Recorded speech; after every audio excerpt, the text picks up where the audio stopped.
Well, Raiden's teaser trailer just dropped, and wow! We got a lot of information without any narration or dialogue at all.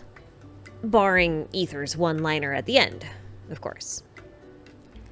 Now, I don't normally do this kind of thing for character teaser trailers, but Raiden's trailer actually has new information related to the lore of Inazuma and the overall plot, so I figured, hey, why not? Let's talk about who these people are, what's actually happening in the trailer, and what all of this might mean for the story of version 2.1. Well, not really. We're not going to speculate on the actual story, but we are going to talk about how this impacts Raiden's motivations, if that makes any sense. First things first. These three characters are all of Raiden's friends that she's lost over her time serving as the Electro Archon. Well, not all of the friends that she's lost, but these are all friends that she's lost. Anyway, let's start with the person on the left. This is Sasayuri. Sasayuri was the Tengu closest to Raiden who died during the battle against Orobashi, which you can read more about in the Sangonomiya Chronicles. There's a little confusion around the timing of this event because of the way the book doesn't really differentiate clearly between the battles during the Archon War and the timing of Orobashi's initial attack on Inazuma. However, the way I understand it, Orobashi retreated to the Dark Sea after the Archon War, then returned with his people to settle in Watatsumi Island, where he peacefully coexisted with the original Electro Archon for a time.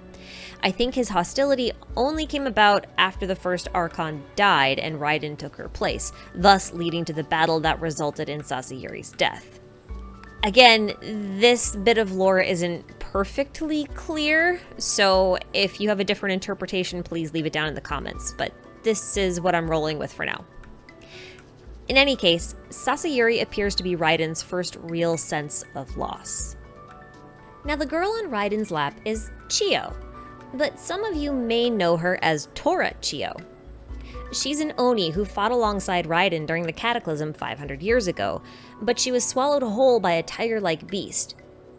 She survived, but in doing so was corrupted and driven mad to the point where she attacked Raiden herself. Raiden cut off one of Chiyo's horns and one of her arms during the conflict. Chiyo then fled to the forest, but what happened to her after that remains a mystery. For now, we're just assuming she's dead. But Chiyo's story actually gets a little bit sadder when you realize that she was the mother of the Iwakura clan. Even if you haven't read any of the lore, you know about this clan because of their sword style. It's what the Kiragis use, as well as the Magukenki. And by completing some of the quests in Inazuma, we eventually cause the destruction of this clan. Like, we kill all of them. So, not only did Chiyo have a tragic ending herself, but her legacy did as well. And I don't know if any of you noticed this, but along with Chiyo, the food on the picnic blanket also disappears.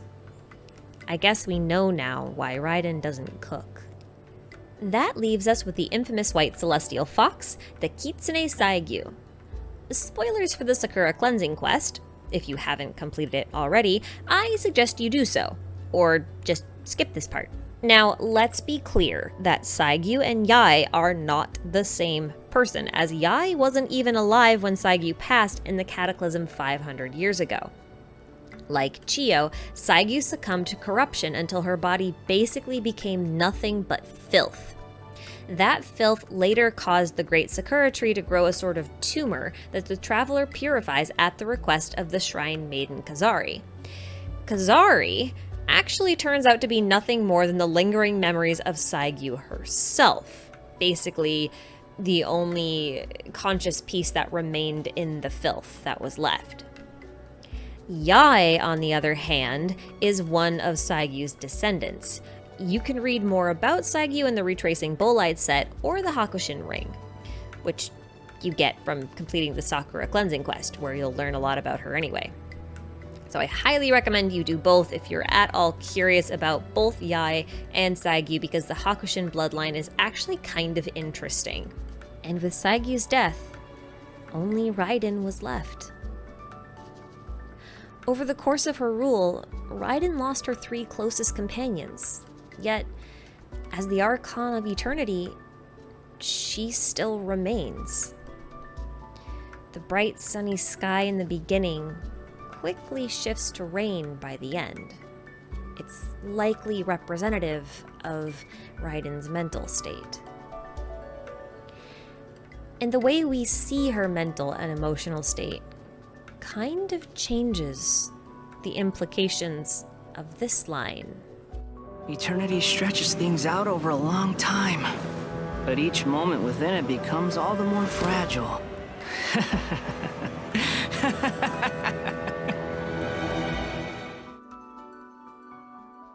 This figure towards the end, I think, is not the original Archon like I've seen speculated already. I think it's still Raiden because the outfit the figure is wearing is still the same one from Kazuha's trailer where she struck down his friend, and that only happened a year ago. The figure more likely represents who Raiden was in the past.